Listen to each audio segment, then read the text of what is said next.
The auction block in Bucktown, Maryland, smelled like tobacco resin and river mud and something else, something that no historical document has ever had the vocabulary to name, but that every descendant of the enslaved knows in their body as a kind of inherited atmospheric memory. Call it the smell of a Wednesday morning in 1835 when a child named Araminta watched a man put his hands on her older sister, and she understood, not gradually, not philosophically, but all at once, the way lightning teaches you about electricity, that the entire architecture of the world she had been born into was designed with extraordinary precision around a single purpose, to make her believe she was not real. This is not a story about slavery. This is a story about what survives it.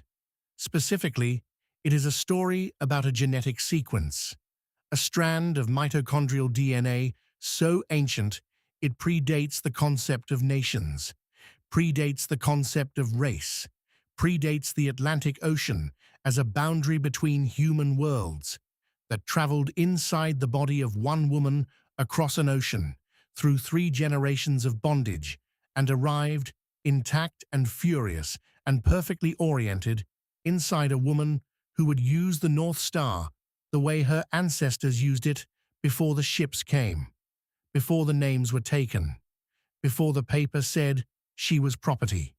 Here is what nobody tells you about Harriet Tubman. Not in the textbooks, not in the bronze statues, not in the February school assemblies where children recite the number of missions and the number of people rescued and the remarkable fact that she never lost a single one. Nobody tells you that the directional genius, the almost inexplicable ability to navigate by instinct through hostile, unmapped terrain in total darkness, to read the landscape the way a scholar reads a familiar text, was not a gift that descended on her from nowhere. It was not, as some of her more religiously inflected biographers have suggested, purely a divine endowment granted to one chosen soul. It was older than that, considerably older. The people whose blood she was carrying when she walked north the first time. The people whose mitochondrial signature was replicating itself in every cell of her body as she moved through the Maryland marsh in the September darkness of 1849. Those people had been navigating, for centuries, by those exact stars, on a completely different continent, in a civilization so sophisticated, so philosophically complete, so architecturally and artistically and spiritually fully realized that the Europeans who first encountered it in the 15th century spent the next 400 years systematically erasing the evidence of it because the alternative, acknowledging what they had found, would have dismantled the entire theological and intellectual justification for what they were about to do. But here is the thing about erasure. It only works on paper. The body keeps its own records, cellular, molecular, written in a code that no overseer's pen could cross out, that no court of law could adjudicate, that no property schedule could reduce to a tick mark in an age and sex column. And in the 21st century, that code finally got a translator. What it said changed everything. But we are moving too fast. We are skipping the part that matters most, the part that makes the science mean something, the part that transforms a haplogroup designation from a laboratory notation into a story about a specific woman on a specific morning, standing in specific mud, breathing specific air, watching the specific transaction that taught her the specific lesson she would spend the rest of her extraordinary life refusing to accept. Let's go back to Bucktown. Let's go back to before the legend hardened into bronze. Araminta Ross, she would not become Harriet Tubman for more than a decade yet. The name change still waiting for her somewhere in the future, like a shore she hadn't yet decided to swim toward, was born into a world that had decided everything about her before her lungs had taken their first breath. The Brodus plantation in Dorchester County sat in the flat, waterlogged geography of Maryland's eastern shore, a landscape that looks, in the particular quality of its autumn light, like a place that has been thinking about something sad for a very long time. The marshes run to the horizon. The sky is enormous and largely indifferent. The Choptank River moves with the slow, tidal ambivalence of water that is neither fully fresh nor fully salt, caught in a permanent, uncertain negotiation between two states of being. She was born into that ambivalence, born into the legal condition of property on a strip of land where the very geography seemed to model the fundamental uncertainty of her existence, not quite free, not quite anything, caught between the marsh and the river and someone else's accounting books. Her mother was Rit. Her father was Ben. These are the first two names on the map we are building, and they are important not only as biographical facts, but as the first evidence of something that will take the entire length of this documentary to fully demonstrate. The evidence of a particular kind of human tenacity that looks from the outside like ordinary survival, but is, on closer examination, something much stranger and more deliberate. Rit was enslaved by the Brodus family. Ben Ross was enslaved by a man named Anthony Thompson on a neighboring property.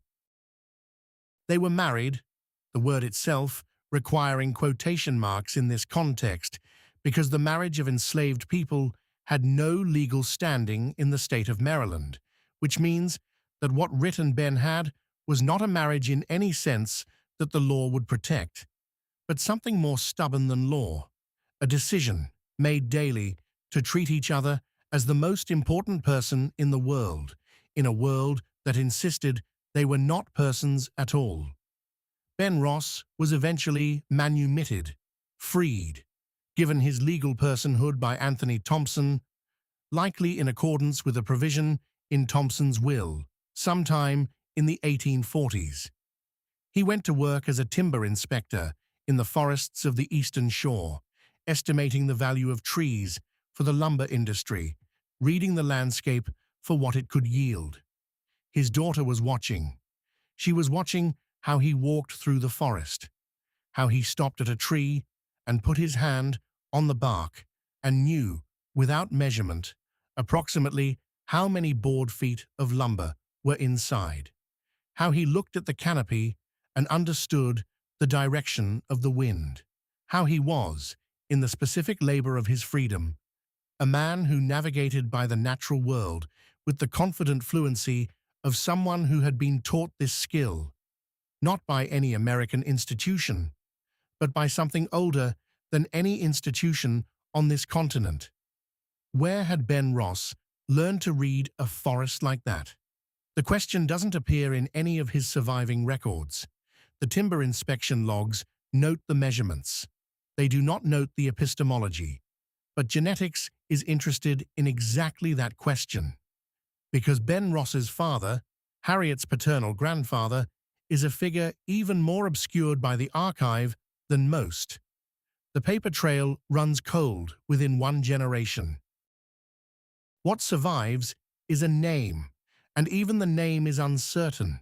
And behind the name is exactly the kind of silence that the slave system was specifically constructed to produce.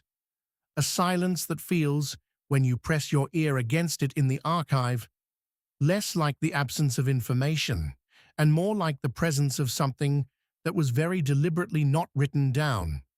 The deliberateness of that silence is its own kind of document. And then there is the maternal line, which is where the DNA story becomes something that even the most seasoned genetic genealogist, sitting in a well-lit laboratory surrounded by the controlled, rational language of population genetics, has to pause before describing. Because the maternal line, writ to modesty to the woman before modesty, the woman the Patterson and Brodus family records describe in a single extraordinary phrase as having been brought from Africa, This line does something in the mitochondrial analysis that is not supposed to be emotionally significant, because mitochondrial analysis is a scientific process, and science is not supposed to be emotional.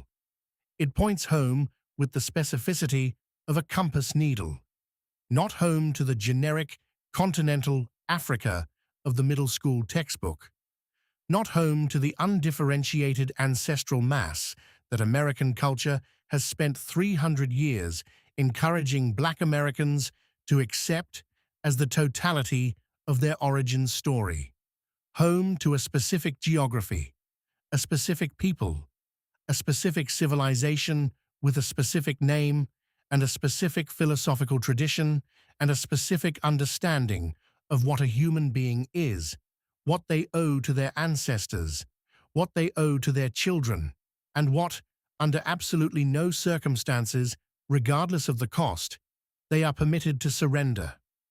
The mitochondrial signature runs through the Niger-Congo genetic complex with a precision that names not just a region, but a people.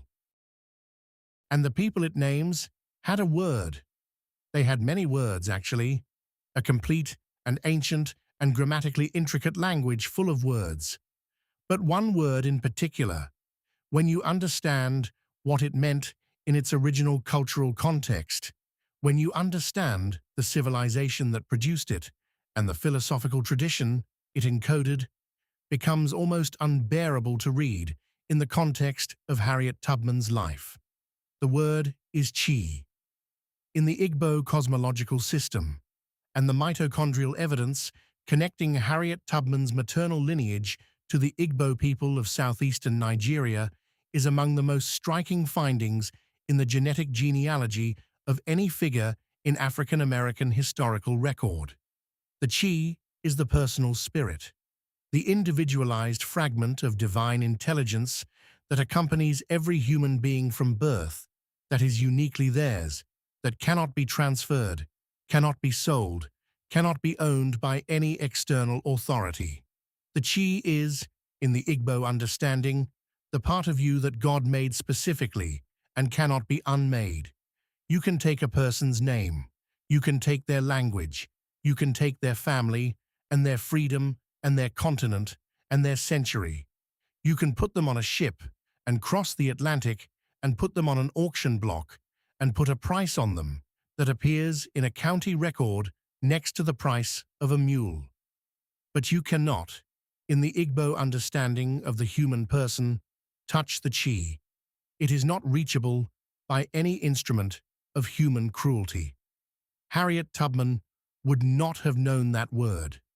The woman who survived the Middle Passage, the woman who carried this mitochondrial lineage from the African coast to the Chesapeake, would have known it, would have had it possibly in the last fully fluent generation of her descendants before the language was ground down to fragments by the machinery of American slavery.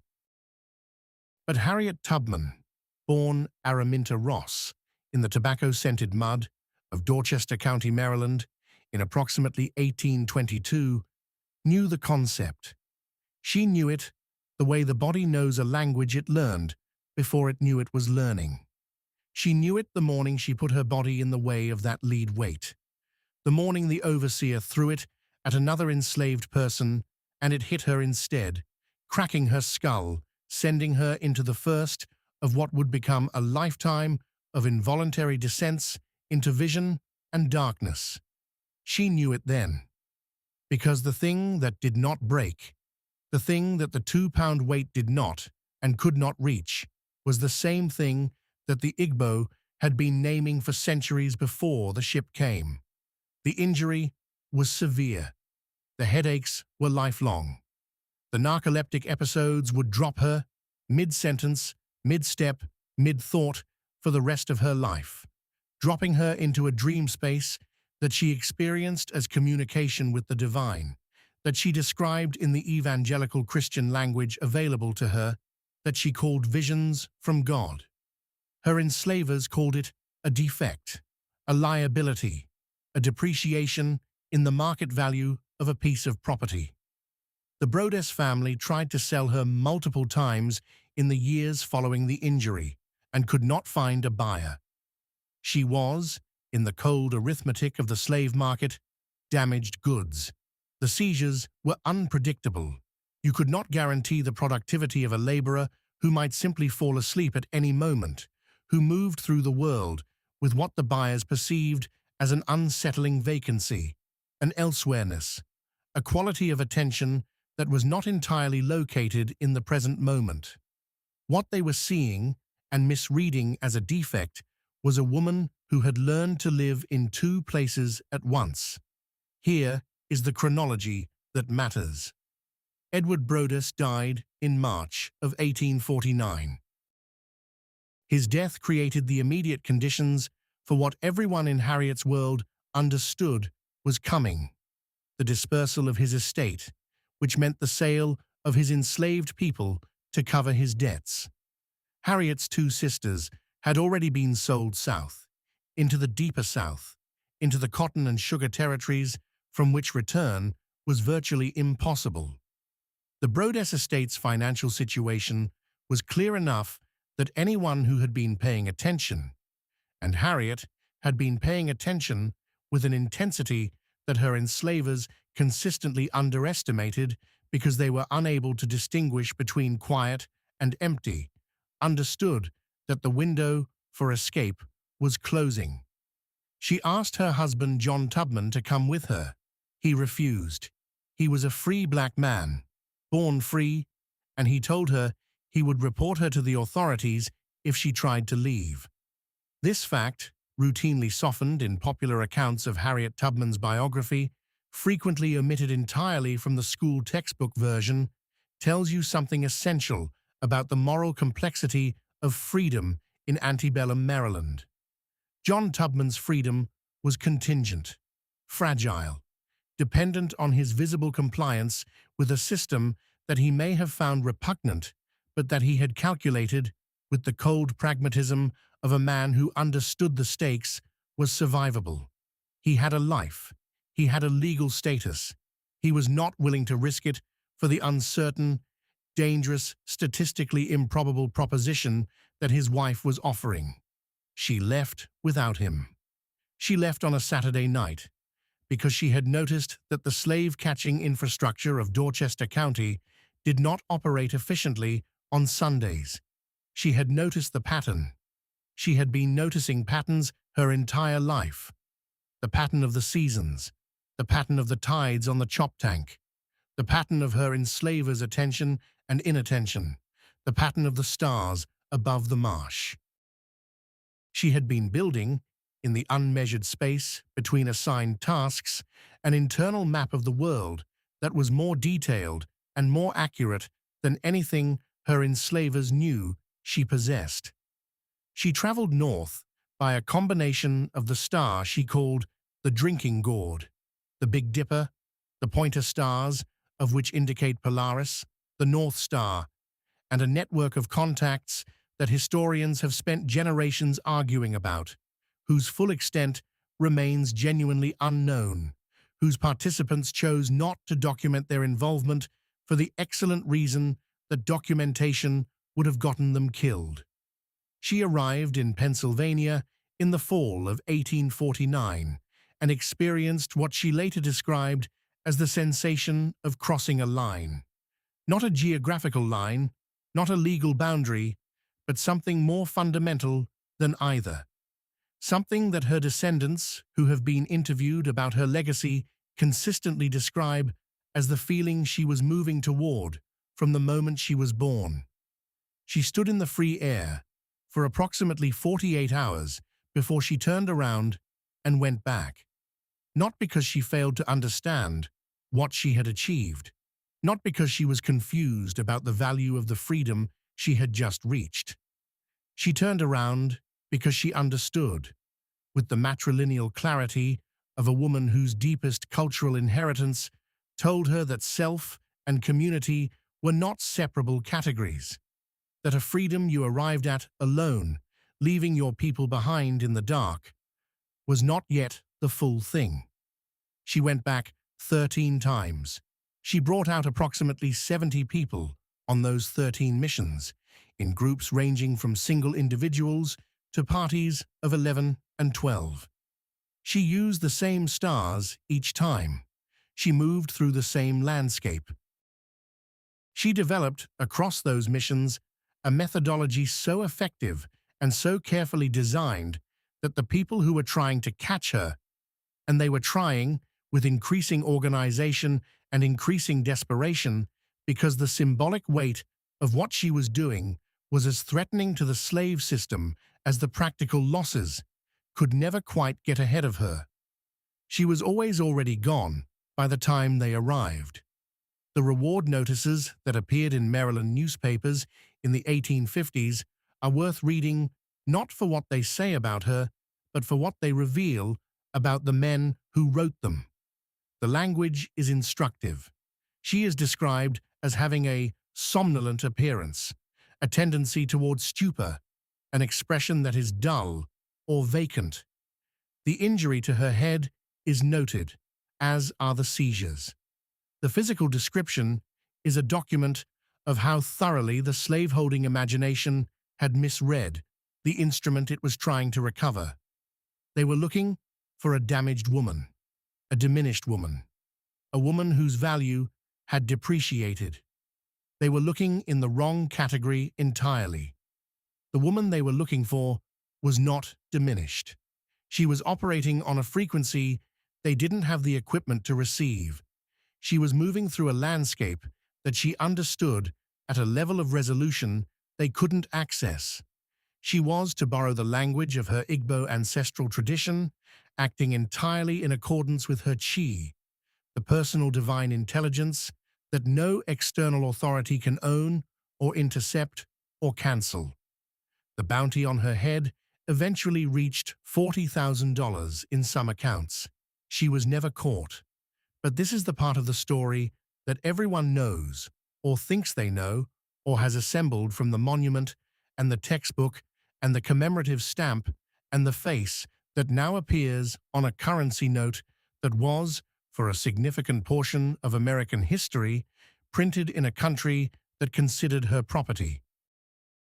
What nobody knows, what the archive was specifically designed to prevent anyone from ever knowing, is the full depth of what she was carrying when she walked.